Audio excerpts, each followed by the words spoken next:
What you just saw are what are called, there's different names for them in different jurisdictions, but I know them as spike strips. And he threw out a spike strip, which has spikes on it, into the middle of the road with the hope that the suspect will run over those spikes and it will puncture the tires. And then what he will do, once that suspect passes that area, he will retrieve the spike strips and then go back into normal duty or move ahead in the case that they did not puncture the tires. And many times there'll be multiple officers out in the area they think he's going to pass to throw out spike strips. That way there's more of a chance that he will run over. If he was able to bypass one officer's spike strips and go around them and the tires were not punctured, then in the future, the officer has another chance to puncture the tires. And the point of puncturing the tires is to stop the vehicle. It's getting tougher and tougher to be in law enforcement these days. If I was a new recruit, I probably wouldn't want to be in law enforcement these days. There's too much public scrutiny, even if things are done correctly. People are going to jail, in my opinion, and losing their jobs for doing things that were completely justified, in my opinion. Ow.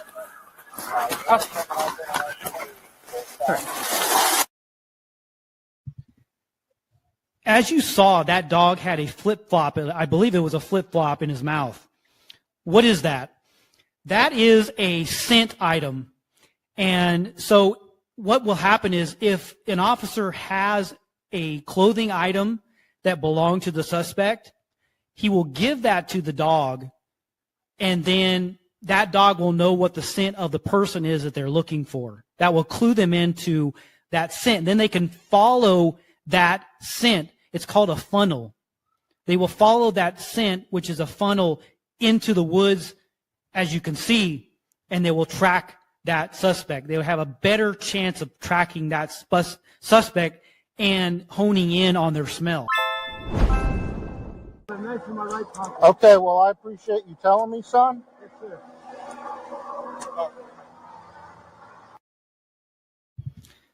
I don't know if you just noticed what that officer did with those handcuffs. What he did, after he had the handcuffs on, there's a double lock. That's what it's called, a double lock. There's a push button area on those handcuffs where a handcuff key, the top of a handcuff key, is used to completely lock the handcuffs. And that just makes it more secure so the suspect cannot escape out of the handcuffs. Because if you do not double lock the handcuffs, they're easily, I wouldn't say easily, but they are easier to escape from. Also, the suspect cannot see what the officers are doing if he's turned the opposite way. And now they asked him to get on his knees. That's just another position of disadvantage, because if someone's on their knees, then they're less likely to be a threat and less likely to escape. Put your hands on top of your head. Cross your feet, man. Sit on them. Put your hands on top of your head, cross your feet. This is very standard procedure in most agencies and departments.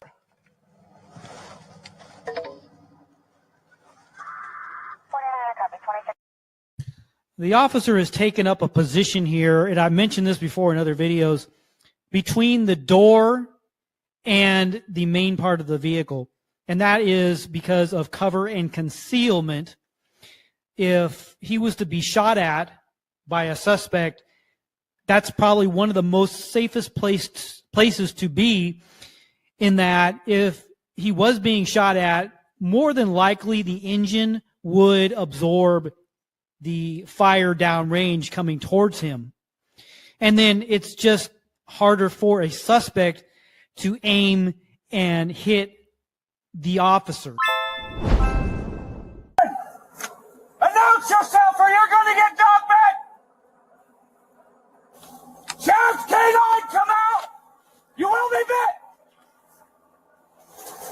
Bring your ass out here now! Get your hands up! Come here, come here. Here. Get your hands up! Walk out to me! Do it now! The dog's about to come back in! Let me hear you! Just in case you're not aware, they're having the suspect come out of the bushes, out of the brush, out of the vegetation, so they don't have to go in, because if an officer has to go into vegetation, they're putting themselves at risk. It just makes things more complicated and it's more dangerous. So rather than that, they have a suspect come out of an area instead of having officers go into an area. Let me hear you. And so if you're a member of the public, just realize that an officer may tell you to do something and you might not understand why that is, but there's always a reason and a method to what he's doing. And so this is to minimize his attention, because if something goes wrong, he is distracted and bad things can happen. Sit. Live. The officer said, "Turn around and face away from me. Get on your knees." What's happening is the officer is putting that suspect in a state of disadvantage, a position of disadvantage. Whereas the suspect, if he has his back turned, the officer, number one, can see the suspect's hands, and also if he needs to fire a shot of a taser, for example, or a firearm, he has a clear shot. On your right side. He's somewhere in this woodlot. You giving canine warnings? Yes, ma'am. I can't confirm he's armed or not. All right, we're going to give canine warnings, and then we're going to move to the backyard. Everybody hold. One officer asked the other officer, "Are you getting canine warnings?" What's a canine warning? A canine warning is basically a dog, a canine, is giving hints that there could be someone in that area. And so the dog is giving, many dogs, for example, when I was a canine officer, would give certain behaviors that the officer could recognize to be able to know if the dog is on a scent or not, a scent of the suspect. Hold what you got. You see how this officer is set up? He opened the door to a vehicle. And so what he's doing, he's creating a barrier in case there is a firefight here.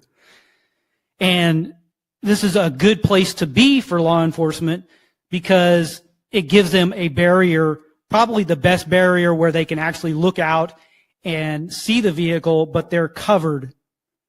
So if shots start ringing out and shots start coming down range to their area, that's between the engine, which would probably, in many cases, absorb most type of ammunition that would be fired at police. Driver, roll the window down. Do it now. Normally what would happen on a high-risk vehicle stop like this is the officer will be using the intercom system instead of yelling. But sometimes I've done it before also, where I forgot to get on the microphone, the intercom, and just started yelling out commands, because adrenaline is running high right now. And so tunnel vision is happening right now to this officer. And when that is the case, when someone is not free to leave and an officer is asking them questions, they need to be read their rights, their Miranda rights, before questions are being asked. If you're asking with very limited circumstances, for example, I've mentioned in prior videos that an officer may ask for identifying information, for example, but if they're asking questions that may implicate someone in a crime and they feel like they have to answer, then they need to be read their Miranda rights. One thing that the general public also doesn't know, even if someone has been advised of their rights, their Miranda rights, and they start answering questions, they can stop answering questions at any time during that interaction. They can stop and say, "I'm not going to answer any further questions."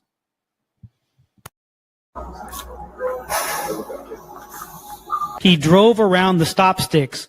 If they know that there's going to be a pursuit, the police will normally send a vehicle up ahead if they know the route that the operator is likely to take, or they'll send out several different units in different directions where they believe that that vehicle that is evading is going to pass by.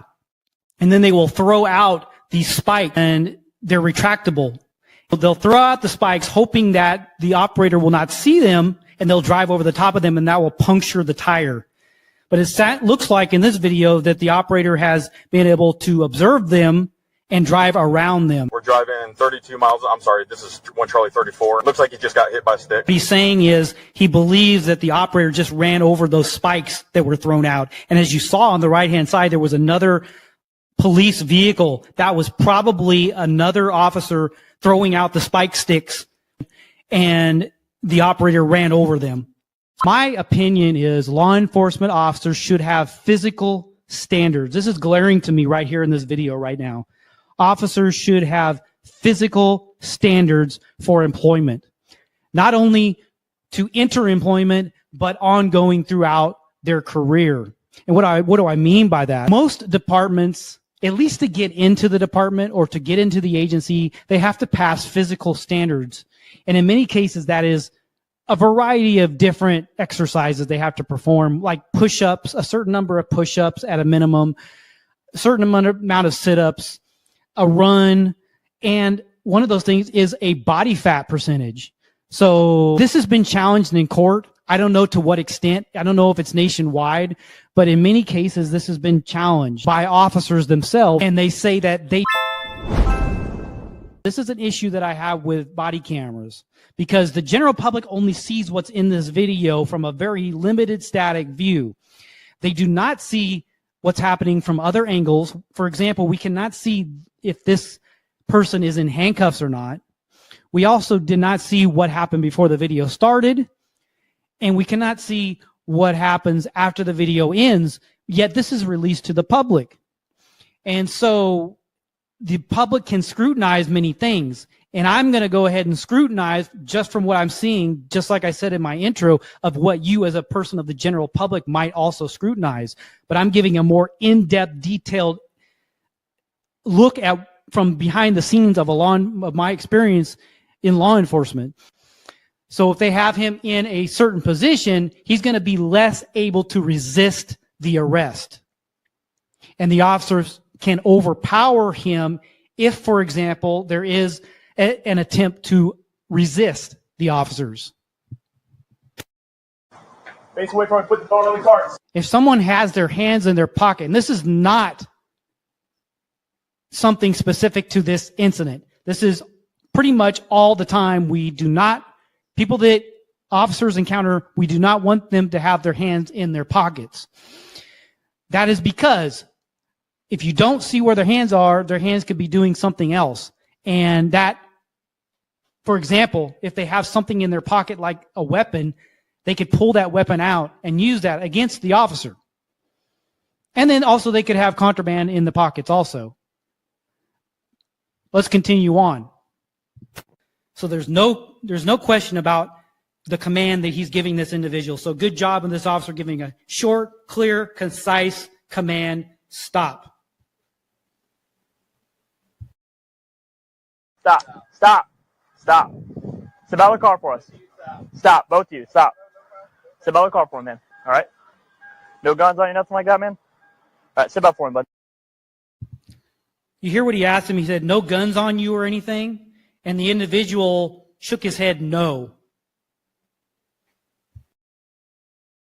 We'll explain what's going on here in a minute, sir, okay? Step out of the car. Step out of the car. Okay, you don't have a gun or anything on you, right, man? All right, step away. Now he said, you don't have a gun on you or anything, right? Or something to that effect. But also, it depends on most departments that I've seen and agencies I've seen these days. There's no ongoing testing once you're hired. It's basically once you're hired, you're on, you pass the test, and you're good for the next 30 years. There are exceptions, but it's a shame to me. It's a doggone shame.